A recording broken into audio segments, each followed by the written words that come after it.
Hello again. Hello. This is a podcast about buildings and cities. I'm Luke Jones. I'm George Gingell. I'm Matthew Roberts. We're talking about Otto Wagner. In the last episode, we had a brief sort of introduction to the world he was a young man in. Urban explosion of Ringstrasse era Vienna. His foray and early success in the property market. Now we're going to talk a little bit about a couple of early buildings, but we're also, in the last episode, we mentioned this, not exactly a kind of anything goes attitude, but the coexistence of a whole series of different styles within the sort of monumental fun park of the Ringstrasse. And I think that apparent kind of permissiveness is the product of greater sort of uncertainty about in what style architecture ought to be built, and what the aping of the styles of so many previous eras said about the 19th century in particular. So we're going to talk a little bit about that kind of debate and the way in which Wagner himself entered into it. We should say we're going to be talking about some buildings, and there will be photographs of all of those buildings on our Instagram and on our Twitter. So do come over at @about_buildings, and the links are in the show notes, just so that you can have some visual aid to understand what we're talking about. So what would you like to start off on? Do you want to talk about the bank? I mean, well, I only have a few things to mention about. He quite early on. Well, no, not that early on. I thought it was earlier than that. I think it comes up as early because most of the histories written about him completely ignore everything that goes on before he starts to become a heroic architect. So this is the Länder Bank of 1882. People are interested in it because the front and the back are very different. It has various things going on that I think show, even more than the apartment buildings we talked about last time, that he's freeing up. He doesn't really buy that you have to take the tenets of style building seriously. Yeah. You can just use it. He's kind of free using this stuff. We could talk. The front is interesting, although it's interesting in the way that some of the other facades we talked about are. It has this like two-story rusticated layer at the bottom, with this quite interesting thing where basically it's all horizontal and no verticals. It's become pure kind of corduroy horizontality. Nice deep cut rustication. Yeah, and it's got this rather sort of sweet little top layer with these little Baroque lozenge-shaped ovoid windows. Well, firstly, it's got a really sweet plan.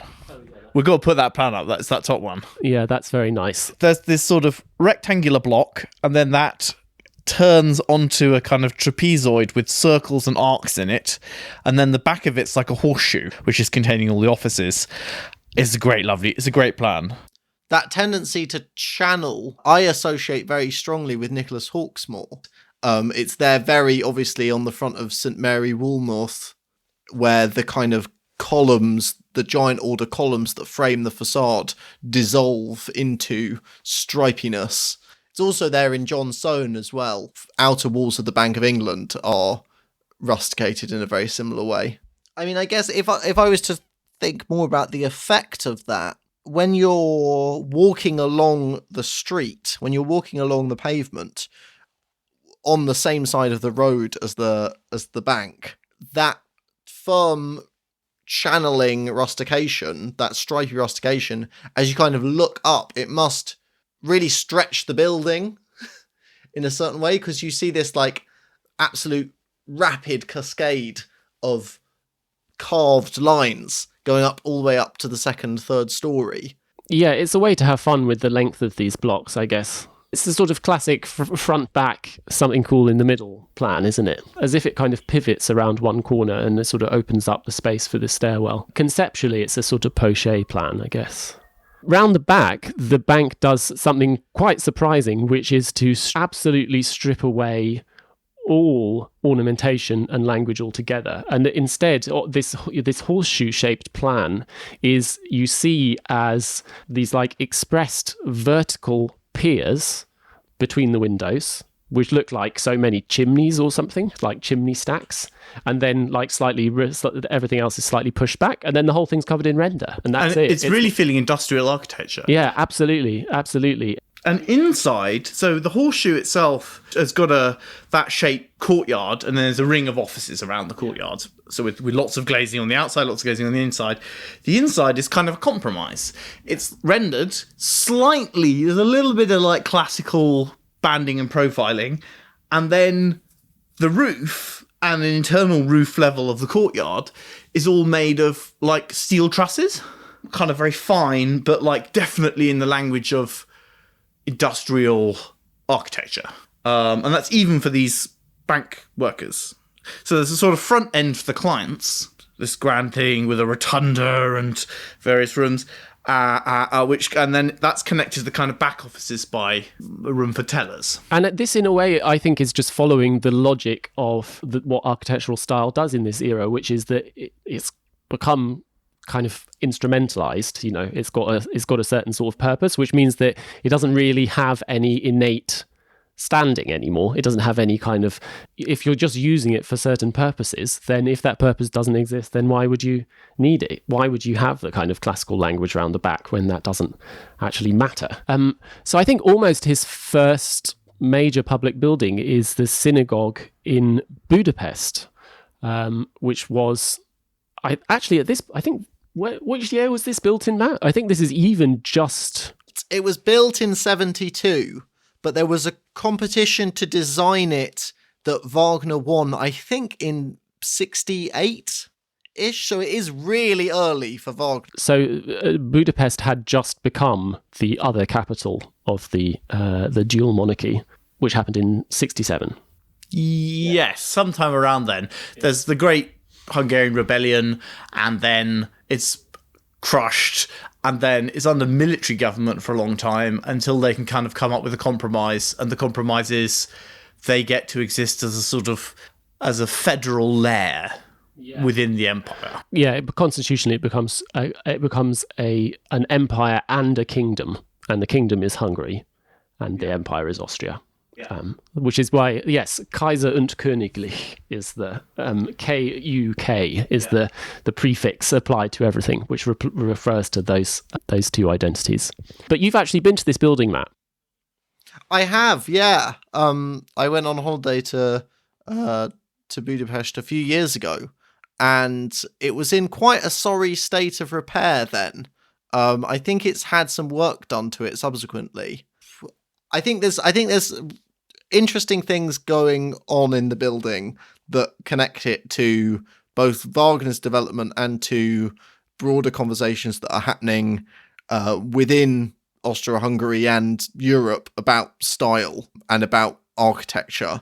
I guess the first thing I wanted to say was that I was struck looking at the plan of the Landerbank, the last building that we were talking about, how it's quite similar. It's quite a similar game being played with this synagogue building in Budapest, which is that you have a kind of rectilinear block facing onto the street that has been reskinned, in this instance, in a kind of Moorish or Byzantine language of pointed arches, but not Gothic pointed arches, but the kind of slightly shallower, almost like an ogee arch in the Gothic, and then polychromatic striped brick, yellow and red. So red brick interleaved with yellow paint, I think. I don't think the yellow blocks are stone blocks. I think we've got painted brick alongside unpainted brick. And then like really lots of applied terracotta cast into the sort of geometric shapes that are typical of, Eastern Mediterranean and Moorish buildings. Yeah, pulling a little sprinkle of the Alhambra, little sprinkle of the Mosque of Cordoba in the ornamentation. Exactly. And then we have that square rectilinear block that faces onto the street. And then attached to the back of it, much like the Landerbank, you have a octagonal, in this case, centrally planned synagogue. This is my main recollection of the building.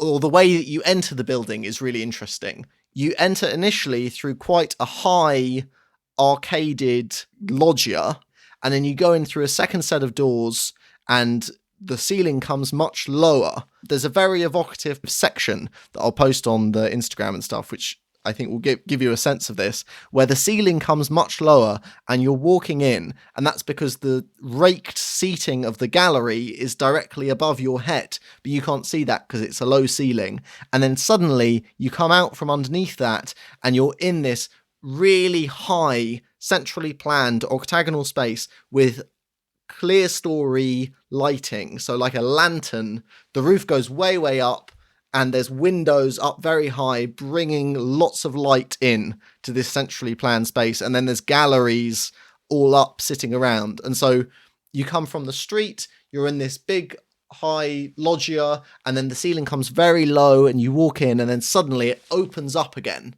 And it has a real sense of drama. And this is added to by these very lushly coloured interiors, lots of deep midnight blues, reds, yellows. It's a very affecting building, and it also fits in between this patterned terracotta, this interest in kind of Eastern Islamic architecture as a kind of sculptural and decorative program. It made me think of lots of kind of arts and crafts buildings in Europe that are fetishizing and representing the Eastern Mediterranean and Islamic architecture to kind of be enjoyed by the imperial metropole. Yeah, looking at photos, the colouring is it's sort of reminiscent of those sort of orientalizing buildings like Leighton House, but also the sort of mid-century bricky Gothic revival, things like All Saints Margaret Street. And there was like a real English architecture and the kind of arts, the sort of arts and crafts and the Gothic revival were very much read by this generation of German architects. They had a big effect on them. Yeah, England was generally the example in the middle of the 19th century as an advanced society, at a time when these societies were still pretty early on in the stage of urbanization and industrialization. Because they were early on in this state, but had sort of seen, there was kind of an inkling, I think, even in the 1840s and 50s, of what was going to happen to Germany. In Germany, unlike... And by Germany, I mean the German-speaking countries, which are not united at all, is a sort of sense of a question. Whereas, there were questions in British architecture at the time. People arguing about, Gothic revival, or there's people like Ruskin. But in Germany, I feel there was a more complicated debate, partly because at that time, German universities were expanding enormously, and German intellectual culture was expanding enormously. And one of the questions they start to ask is, what does this mean? How should we build? What does style mean? How is modernity going to exist in... There's a wider anxiety about architectural style and about the failure of the 19th century to come up with an architectural style of its own. In all the buildings that we've talked about, what we're seeing is the harvesting and recycling, often very kind of fluidly and very enjoyably, of motifs and examples from the whole of history, from this kind of enormous corpus of increasingly well understood and exhaustively surveyed architecture. But there's nothing new. Yeah, it almost feels like from the end of the 18th century onwards, people can suddenly go further, Europeans. They suddenly start seeing all of these interesting, exotic, ancient and foreign cultures. They also start travelling around their own countries and begin developing sort of ideas of a national past.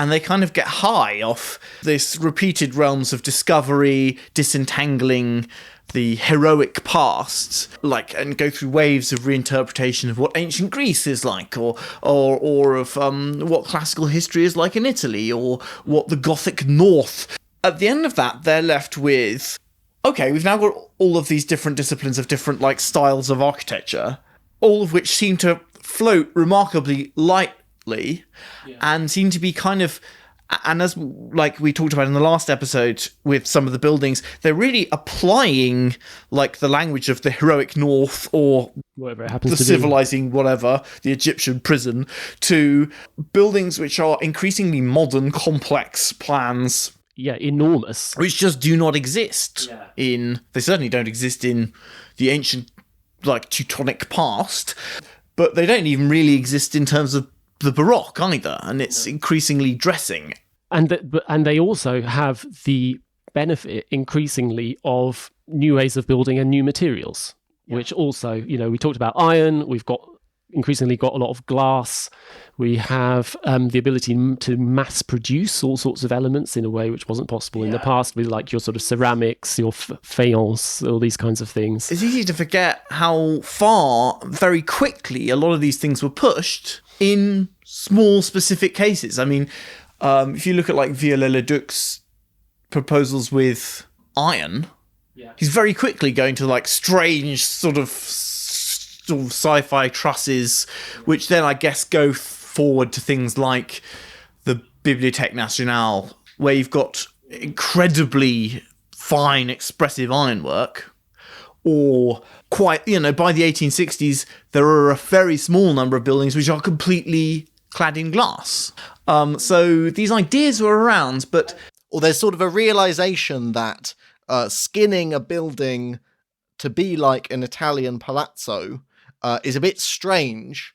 The city that you're building it within bears absolutely no relation to a sort of Renaissance Italian city, between the emergence of transport infrastructure, railways, just the sheer scale of the urban megalopolis and metropolis that's emerging in this period. There's kind of a jarring realization that people are starting to have and thinking, why do our buildings look like buildings that belong to very different polities and cities to the one that we live in today? But mostly people weren't thinking that. Yes. People who know a lot about architecture and who are very involved with it start to worry about this kind of thing, but the general public was perfectly happy with just making everything look Baroque forever. And actually, even the academics who are supposedly worried about this are kind of arguing between, I've got a great new idea. We should do a Baroque revival, but modern, versus, I've got a great new idea, lads. We should just do a Baroque revival. Well, I mean, the Vienna opera that we talked about, I think was a kind of progressive, sort of quite Semperian sort of building at the time that it was done. It looks very old-fashioned now, but I think that was part of what made it it's meant to be. I don't understand Semper at all. Do you understand him? Because I think if we don't understand him at all, we can say we're going to look this up at some other time in the future and put it on the shelf. But if you've got some idea of what's going on there, maybe I could just say one or two things about the sort of style problem generally. So there's a discussion of style and people writing essays called things like, in what style should we build? In Berlin, there is a push made by various people towards moving away from the sort of severe Greek trabeated way of like style, post-Schinkel classicism of Berlin, where you have like columns and lintels. I hate the word trabeated, by the way. Okay. It just means like Lintels. It just means like posts and pillars, like posts and beams. But there's an attempt to do the round arch style. But they're both like euphemisms, right? When they say trabeated, they mean mock Greek. And when they say round arch, they mean either mock Renaissance or mock Roman. But the rationalization for this is made in connection with materials. Because they're building with sandstone. The reason why Greek architecture works so wonderfully is because you can span really long distances with marble. You can do like an 8 meter long. So there's a kind of argument made from materials, and I think the whole way of understanding this is that people start thinking about the connection between style and material, technology, the way in which all of those things are innately connected, and in which style is sort of the product of a particular era and a particular kind of set of circumstances. And it's a really funny idea. Don't you think that's a funny... I mean, the core of the idea, which is that stuff arises from circumstances. But the Greeks didn't ever build arches because they didn't really seem to adopt that technology. They didn't need it. You could say that. But they weren't really trying to build those buildings, right? They didn't have big office buildings. They didn't really have big buildings at all. Yeah, there's a bunch of debates going around in like the 1830s and 40s around all of this. And the round arch style is seen as being a bit more progressive. It's like, let's go back to the 1400s, not let's go back to the 400s. I'll just draw like a line through two other people. So there's Karl Bötticher, who's another person writing around then, who he has a sort of theory of what he's trying to explain essentially is like, why is there Gothic architecture and also Greek architecture, which are sort of manifestly incompatible? He comes up with a story about how they both arise out of a certain like attempt to create, interior space out of materials, a sort of certain structural principle, which is generative, and the way in which all of that joins together. Sort of with the Greek, it's like posts and beams, as you say, and with the Gothic, it is columns and arches and vaults, and each of them having sort of arrived at that invention is able to kind of continuously elaborate and progress, but it's as if they're on separate tracks from that point onwards. And so they exist kind of in their own universes. It's not possible for them to talk to or really understand one another. Logically, that then points the way towards the idea that in the modern era, we would need to think about what would arise from the particular materials and things that we have. Semper has a little triad of the things which he says produce form, which are these separately evolving parts, which are a tectonic structure, like a kind of structure of interlocking bits, something which is a sort of base or kind of sort of mass, something which is like a sort of a covering in the way of fabric, and there's one other one which I can't remember. Oh, is this like the idea of like this is how architecture like originates in deep time, and it's like structures, envelopes, skins, and masses or something, and they're like, and there's some sort of deep time theory about how it comes from rush mats and columns. Yeah, and they have their own separate kind of tracks and kind of evolve into in their own way, and also sort of interact in their own way. But what he actually produces with this. The thing that I find like difficult to kind of get my head around is that like what he produces with this are designed for things which is, well, the two things I know of his are he was famously ripped off for the Opera House in Bayreuth, which is quite a building. It's this huge theatre sort of stage. It's a bit like the National Theatre in Vienna that we were talking about earlier, in terms of its massing. And also, he laid out the plan for the Kaiser Forum, which was going to be the big central thing on the Ringstrasse, which is a complex of Baroque palace buildings containing museums and palaces around a square, which would form the anchor kind of the new Vienna. They're remarkably like grand Baroque palaces with the same sort of huge primary forms at the level of massing and grand Baroque detailing.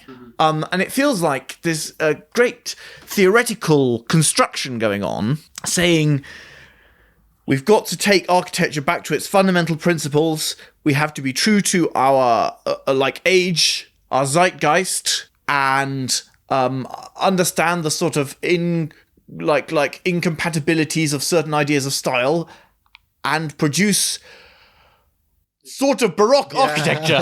Well, I mean, Semper's idea that all style must ultimately stem from a kind of progressive process of materiality and of using materials and of technology. It is an innovative idea, but it is also a very old one in architecture. Like Vitruvius writes about the way that classical language comes out of and doffs its cap to the wooden origins of architecture. That's there in Vitruvius, the idea that classical detailing is a petrification, a sort of making into stone of wooden detailing. Yeah, although I would say he's almost telling more stories. Yes, I mean, there are different things going on because, so one of the things yes, there's a story about metamorphosis. One of the ways that all of these theories kind of hedge their bets is that they, on the one side, say everything is about purpose, material, technology. It arises out of like fundamentally a sort of realist engagement with pragmatic sort of existence as it actually is, yada, yada, yada. And then on the other hand, they say, but also there's continuity. Everyone develops by mimicking things which came in the past and making small changes to them.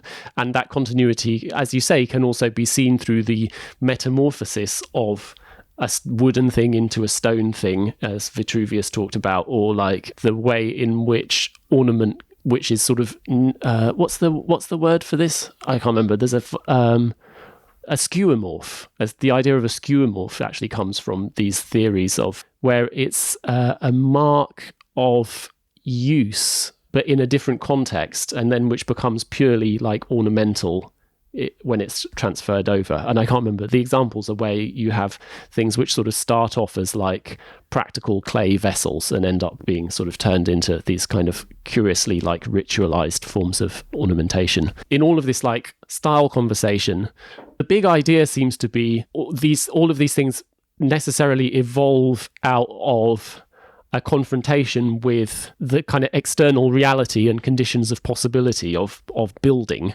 and interacting with materials. And somewhere in all of that is something kind of primal and fundamental and outside of art or tradition or the canon or whatever. But it's also innately sort of focused and channeled and sort of necessarily civilized by your kind of knowledge and all of the kind of history and all of the kind of conceptual understanding which the artist brings to it. The thing about George's point that Semper's buildings never really live up to his rhetoric, I think is a point that Semper himself realised. I've got a quick quote here that I'll read from a lecture that Semper gave in Zurich in 1860, just before he left for Vienna to begin his work on the Ringstrasse. He said, "People reproach us architects for a lack of inventiveness. Too harshly, since nowhere has a new world historical idea pursued with force and consciousness become evident. We are convinced that wherever such an idea will really take the lead, one or the other of our young colleagues will prove himself capable of endowing it with a suitable architectural dress.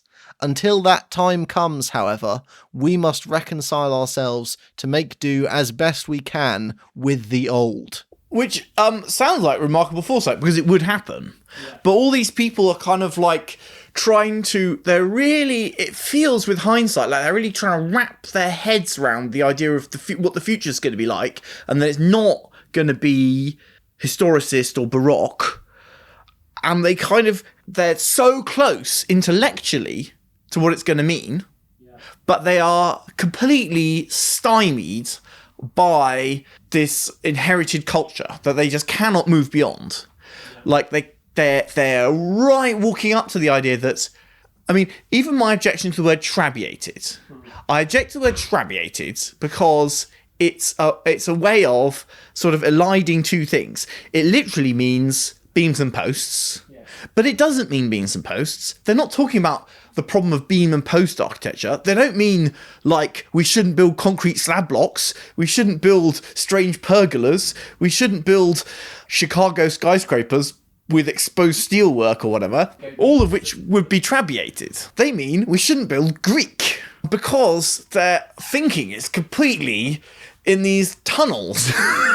It's an attempt to rationalize style by going like one level deeper than style. Yeah. So style is all about structure, and then structure is actually all about materials and technology and some kind of indefinable core idea of the moment. And whereas actually it's kind of very cultural. Yeah. It's very much culture and fashion. And it's ironic because the last thing they want to be is fashion. The last thing they want to be is kind of superficial culture. But that is ultimately always what the public debates around architecture that we've alluded to become. They always become about the kind of the image of the building as a kind of passing fad, as a trend. Fundamentally, you can do absolutely loads of different things with brick and stone architecture. Like, actually, if their mind was able to, like, encompass it, and someone was willing to buy it, you can do loads of different things. Like, the possibilities are literally endless. And in a way, that's the problem.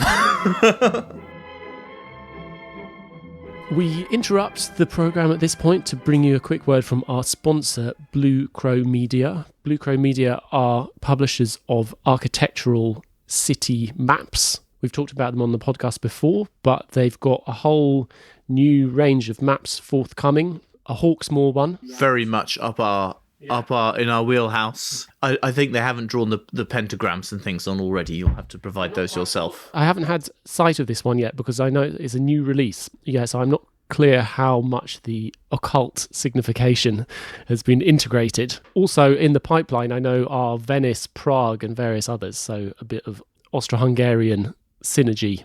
Within the existing range, they've got maps of Paris, London trees, Pyongyang, all sorts of different ones. You can go onto their website to browse the range. It's at bluecrowmedia.com. And if you do choose to buy, remember to use the offer code, which is about buildings, all one word, to get 10% off at checkout. So thanks a lot to Blue Crow Media, and on with Otto Wagner.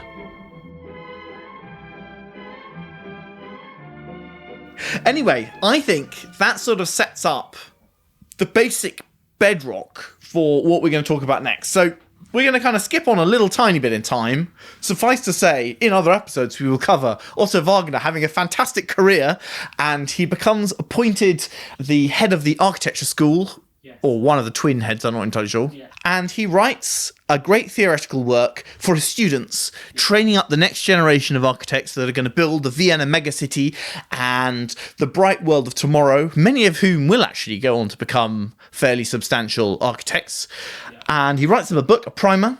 It's called Modern Architecture, which is a title which sounds like it's, that's promising a lot to us looking backwards. It's short, and I think we should go through what his take on all of these principles is.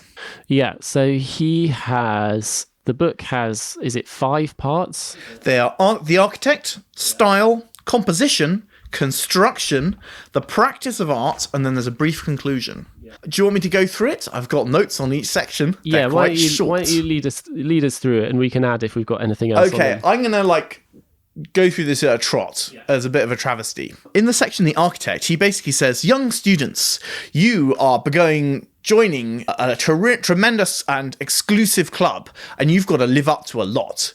Architects are fantastic and have to be brilliant at lots of things, and really it's very hard. It's just this sort of stoking up of what the architect's going to be, and the architect is a kind of romantic artist hero. They have to synthesize 2 different things, don't they? Because they have to both be very able to read needs and to fundamentally understand the possibilities of building art, but also they have to be able to take the everyday and elevate it through art into something which kind of enters the realm of the ideal. And they have to be able to understand so many different things. This and that and the other thing. Technology, construction, drawing, be artist livers, struggle. You're going to struggle for many years.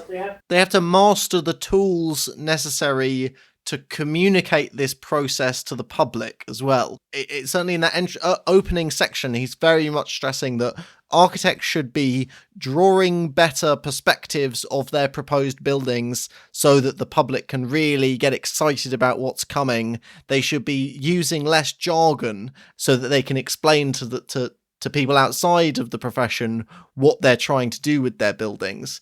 It is very reminiscent of, well, I guess, conversations about architects that happen all the time in all ages. I know, some things never change. A certain amount of it is like stuff which is now taken as platitude, I would say. Yeah. Which has been said, and a certain amount of it is something slightly different. I just wanted to say that the language of it There's a lot of internet block capitals, which I really like. There's quite sort of, he's quite acerbic. He really gets to the point about things. Yes, the thing he talks about the like foolishness of public judgment, which he doesn't particularly. Yes, indifferent and foolish judgment that greets even the greatest works of art.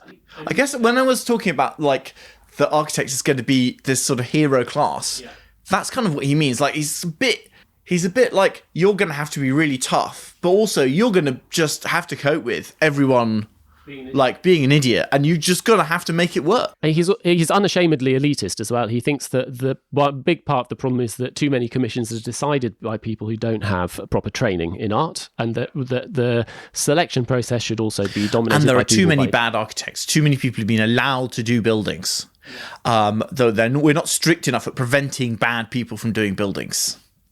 Yeah, it's this like real elite message. The next part style is style, and in a way, it's his take on what we've just been discussing with people like Semper and these approaches of different styles.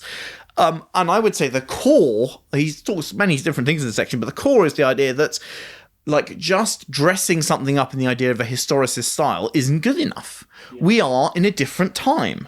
Like we have different tools at our disposal, and we have a different culture, and we have different needs, and it's kind of hopeless to try and just say, it's not good enough to just try and just say, let's do it Gothic, or an architect could be a Gothic architect or or a classicist. We have to try and make a modern architecture. In one of his capital letter interludes, he says, "It may be accepted as proven that art and artists have always represented their epoch." And he talks about how the Greeks in the formative period of their style were not conscious of a contrast between their style and the Egyptian, yada, yada, yada, yada. So that there's a kind of style, real style is unself-conscious because it's like immediately and necessarily connected to And then he talks about, the present. Imagine like the time of Louis XIV. Imagine all the clothes people are wearing. Yeah. Imagine ancient Rome. Imagine what everyone's dressed up like. Yeah. And then look at Vienna. It's not like that. Yes. Yeah. It would look ridiculous. Yes. Think about how stupid someone would look if they were dressed in Elizabethan costume walking down the Ringstrasse. They would look very out of place. And yet, look what we do to our buildings. They should be ridiculed. Yeah. They are out of fashion, out of time. Yes. That's his criticism of it. His argument is all very aesthetic. Yeah, he had this. It's a nice passage. He talks about how the brightly coloured Greek temples and the like brown of their skin are in the Mediterranean sun are like so wonderfully harmonised. It's very very lush. Yeah. Yeah. There's a bit later on when like he says, Ottoman carpets, we can't use them in Vienna. They just don't go with the light. He's also aware, I think, of that the self-consciousness of 19th century historicist style is also a product of the fact that we know so much that there's a sort of unprecedented profusion of art historical and architectural historical knowledge, that the kind of copybook of all of human history is laid out before architects of 19th century Europe, and that they, from their access to these resources of knowledge, can kind of pluck anything they like, but that this kind of makes even more empty this process. This process becomes even more empty because they can just they have so much knowledge at their fingertips of historical style. So the next section is a really interesting section. When I was looking at this quite early on from the point of view of like modernism and seeing how much not modernist this guy is, having just had the style section, which makes him seem very like a forebear of modernism. This is like, we've got to do the new style. Out with the olds. The next section is composition. Yes. And it's a really nice thing because we haven't really, in all of our discussions of architectural history texts, architectural theory texts, had someone go, it's best to concentrate on like the 1 point perspective. Like if you're looking from a shallow vantage point, use shallow decoration. If you're looking from a long vantage point, use deep decoration. Symmetry is extremely important in massing. Consider your facade from a small number of like key vantage points. Consider it from the great city where like a key object has got to have a mass on the horizon, and consider it from a key controlled 1-point vantage point where it should be composed correctly. The way in which drawings and models as tools of composition can interact. And this is very much not modernist. This feels like good Beaux-Arts, like clear thinking about the painterly construction of facades and masses of buildings.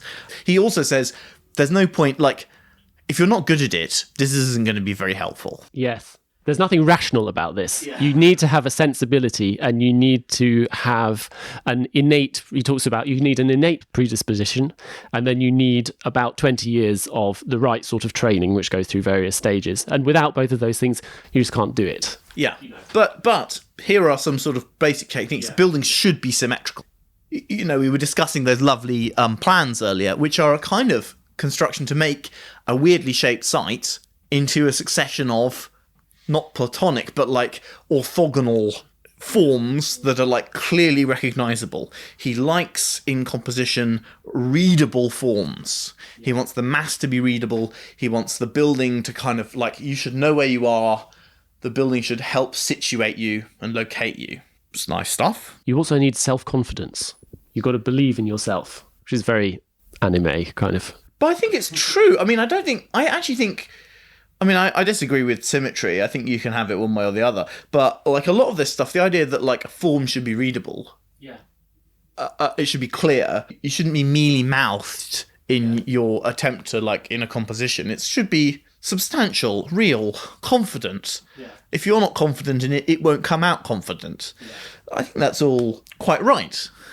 And if you're rubbish at it, it's going to be a bit rubbish probably. And he does also say something which will come into the next part, which is this line essentially taken from the arts and crafts, that nothing which is not practical can be beautiful. Yeah, but it's difficult to know what he means by that. Yes, because the practicality, something which he's able to do all sorts of different things with, he does not mean that nothing which is not utilitarian can be beautiful. This allows him to sort of discount all sorts of approaches which he finds reactionary or kind of purposeless or kind of unexamined or like overly traditional. So for example, the votive church, this like Gothic building, which is the first thing built on the Ringstrasse, absolutely he doesn't like aesthetically, and he talks about it as being unsuccessful practically. He says, I don't think that this is really true, but he says like, oh, bits are falling off it. Yeah, people say that about everything. Whatever. Like, take it or leave it. I mean, that's a kind of a problem of detailing. Although in this text, the general style is like, it goes along at a fair clip. It's got lots of block capitals, like, emphasizing his points. It's a clear polemic. He also, at other points, is like, kind of goes back on himself and is very unclear. Like, at some points he seems to be suggesting there should be like an overarching state aesthetic authority. And then he sort of says, well, if we do that, it's just going to be run by like busybodies and it's going to be rubbish. So he hasn't kind of nailed everything. The next section, these sections are all quite short, so I think is construction, which is like, if we hadn't reading this the first time without like doing too much of the like background research on what was going on at the time, some of this doesn't really make any sense. Because sure, the basic point seems to be we've got different technology. The construction technology makes a difference, how you're building things. But then he sort of outlined some of this strange Semperian theory about partitions and things, which just based on the text that's here, it just sounds a bit like gobbledygook. Well, why are you talking about this? Yes, I mean, there's a key point about precedence, though, which is that he says that there's always construction first, and then the task of art or architecture is like to take construction and elevate it into something which is beautiful. I think that maybe that's just like a sort of, that's the pathology of, the jaded present day, that we think that there is a difference, that something being beautiful is different from it being practical. Well, there is an interesting moment where I think it does prefigure the conversations of modernism that would come in the 20th century. We suddenly have appearing the figure of the engineer, who is someone who I'm not sure would appear in the sort of earlier style discourses earlier on in the 19th century. The engineer who does not consider the nascent art form, but only the structural calculation and the expense, will therefore speak a language unsympathetic to man, while, on the other hand, the architect's mode of expression will remain unintelligible if, in the creation of the art form, he does not start from construction. Both are great errors. But by sort of saying there that there's this synergy that we have to bring together the expertise of the engineer as a kind of professional figure and then the sort of architect as a professional figure, it seems to prefigure some of the discourse of like Le Corbusier, for example. Those passages in Le Corbusier, I thought, yeah, that he must have read this book, don't you think? I mean, I think actually Wagner just thinks that architects should understand construction. I don't think he thinks that we really need engineers. Yeah, no, I think he thinks that like having engineers is a sign of weakness, which I'm sympathetic with. Not that they're a sign of weakness, but that architects should be, like, I think it's a massive failure if you don't understand the kind of order of magnitude calculation level of like how things fit together. Like lots of people don't, and it hamstrings them in terms of design. And the fundamental thing is, all of this doesn't have, you still have to make it good. Yes. So like you can have a new construction technique, new technology, and everything it can be is rubbish until someone has worked out how to make it aesthetic. But there's no new invention without new construction. Like the way that fundamentally new architecture comes into the world is that there are new purposes, like new things that you're trying to do. There are new ways of achieving them, and then there is like the synthesis, the like integration of all of that reasoning by the complete architect, who is able to turn them into new forms and to make them speak to the epoch and the people who may be too stupid to understand them. It's so funny because you just see this like struggle between set ideas people got in their heads, because I don't believe that at all. I think like you don't need new purposes or new tech or new building technologies to create new styles. You just kind of need like cultural dynamism. And there's nothing wrong with that, because I mean also like the way people look at things is culturally determined as well. So the way people appreciate. He ends with, I mean, the last thing that he talks about in this chapter is iron. And in a way, he says a sort of complicated set of things about iron. Like, it's really powerful. You can do all sorts of really cool things with it. Lots of the things people have done with it have been bad because they haven't thought about it hard enough. And it's a wonder material of the future. But people have got to crack the nut with using the power of architecture. Yes, it's been overestimated. It's been used too obtrusively. It hasn't been properly. And I mean, we'll see. Like he's got all sorts of strange and wonderful things that he does with iron himself. It's a great period, early iron architecture. There's some really cool buildings. At this point, people have been worrying about what the effect of iron on architecture like for about 60 years when he's writing this. So, like, you know. Yeah, they've already done quite a lot of the cool ones. Yeah. The next section, which is called The Practice of Art, really feels like a grab bag of all of the things he didn't manage to get into the other sections. Yeah. He starts with, what's the practice? Yeah, you've heard me talk about the practice of art. What's necessary to do good art? It's good to do good drawings. Yeah. And he discusses good drawings. Like, they shouldn't be too flashy. You shouldn't have too much stuff on them just for presentation. Perhaps just a little bit of tasteful flowered borders. And judging by his back catalogue, like, you know, some tasteful female nudes crouching in the corner. That's another thing that just comes from a completely different... The idea that, like, okay, you're making these presentational drawings. He's literally devoting a section to it, to talking about what you put around the sort of fluff border around the drawing to make it look cooler. Like, no one's been teaching that in architecture school for a long time. And then he goes into a section about city planning. Yeah. And he talks about trains and squares and the ratio of the width and length of a road, and how, like, if a square's really big, it should be divided. If it's small, that's fine, but you should bear in mind the, like, ratio of its width to the height of the buildings surrounding it. Trains. You can have underground trains. They're invisible, but rather boring to go on, and very expensive. Or you can have high-level trains. They're cheaper, but rather intrusive in the street, but you get a great view as you whiz past all the buildings. He doesn't like gardens. He thinks there's a mania for putting gardens in squares, and that they destroy the architectonic power of the ground plane. He's got some very catty things to say here. He says, the supporters of this view inevitably use innumerable bombastic catchphrases such as feast for the eyes, breathing centre, absorber of nitrogen, etc. These catchphrases are then dressed in popular slogans and thrown to the masses, with every possible hygienic reason being given. Whether such plans are also beautiful is never considered.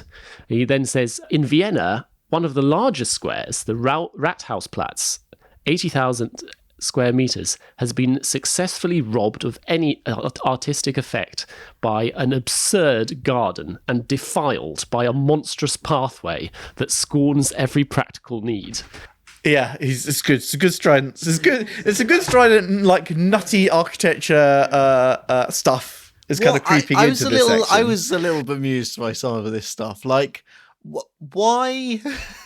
What is it actually that he has an issue with? For a minute, I thought he was kind of like talking about kind of Jane Jacobs style. We don't want to have excessively big open spaces, but that's not actually what. Is he just purely talking about like the decisions of the landscape? What is his beef with the kind of ornamental garden as a model? He thinks that gardens are less interesting than big squares. Yeah. Now, like, he thinks that, like, St. Mark's is cooler than a garden because the garden is kind of, like, fluffy and indeterminate and weak. And, like, this grand public space is strong and powerful and delineated. Yeah, he thinks that the city should be a composition of architecture. Energetic and tough and strong and not frou-frou. I think he's sort of pushing back against a sort of slightly comfy, cozy... He's anti the English house, big style. I mean, the other big figure in like Viennese urbanism at this time is Camillo Zitter, who is very much in favour of the kind of irregular, romantically He's a kind of Pugin for the city. Yeah, Pugin for the square, basically. Like, he has his ideal square is the square with the David in Florence, which has got this sort of irregular composition and like all of this sort of very, very interesting and variable effect. But obviously Wagner's not having any of that. He thinks that things should be... Yeah, Wagner wants a massive grid of equally sized slab blocks with nice wide bare roads in them without any cables. Yeah.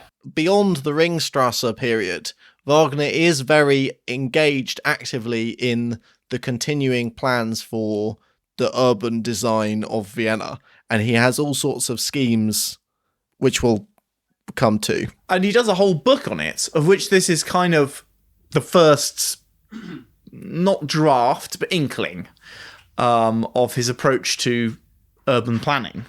I've got a wonderful quotation here where he says, looking forward to the glorious future, without doubt the day can and must come when nothing visible to the eye is made without the sanction of art. Where finally ugliness will be illegal. He kind of imagines, he does imagine in the conclusion, well, is it at this point or in the conclusion when he imagines like the state taking over the supervision of the making of everything, every object, every building, everything, and everything has to go through the aesthetic authority to make sure it is beautiful. Yeah. We flashed forward. He was writing this in his like 50s and 60s when he'd become a professor. Like, he was elected like an imperial professor of architecture at the university, and he seems to have pretty much immediately gone extremely maverick and started causing trouble. Yeah. You know, like having sort of spent all of this time, and he'd done like various commissions, and he'd really tried to get the favour of the establishment and this kind of thing, and to become very successful. And then he immediately starts being quite incautious and throwing his weight around in all sorts of ways. Don't you feel this is partly the classic architectural radicalising effect of like dealing with planning problems? Yeah. You just have to be nice to so many people, and you really see all of these idiots saying incredibly stupid things again and again. And you just start to have some increasingly strident thoughts in your mind, don't you find? Yeah, right. until you go, nothing. None of these people should touch anything. No one should be allowed to, like, move a pencil until I have said it's okay. They should be banned. Well, he does subscribe to the view that the dress of the people inside the rooms should be appropriate to the spaces.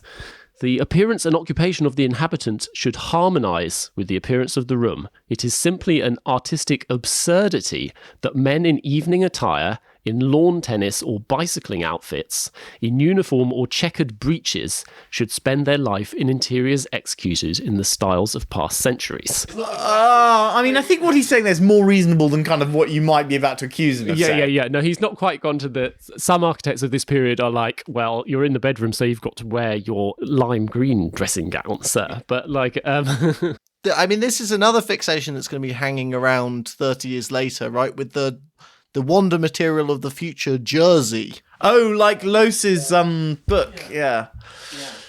Lose's book on clothes. Yeah. Not enough of that around, to be honest.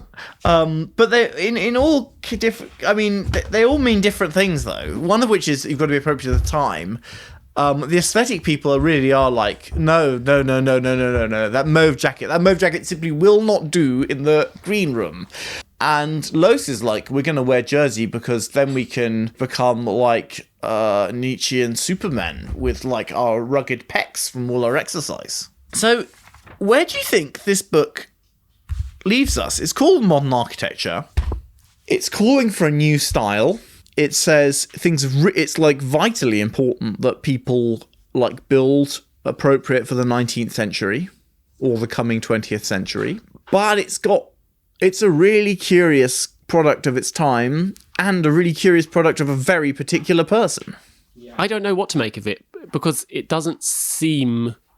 I think that you could make this book mean all sorts of things which are quite different from what the architecture ends up being like. Like the later buildings we will see have all sorts of very futuristic things. The stone has become sort of cladding. Well, he even says it here. He says, like, we should go towards panel cladding. Yeah. And because we've gone towards panel cladding, instead of making it out of limestone, we can have panel cladding of marble because it's much less of it, so it can be fancier.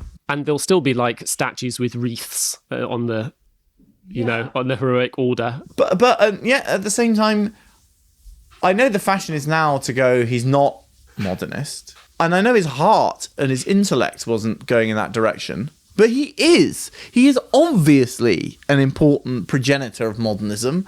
Just look at the buildings. They're really heading hard in a modernist direction by the end. So, I mean, whatever he's thinking about, just because he can't make the entire intellectual leap doesn't mean he's not there. There's a great quote in the intro, in the preface to this, which is from someone criticizing student work produced by his students.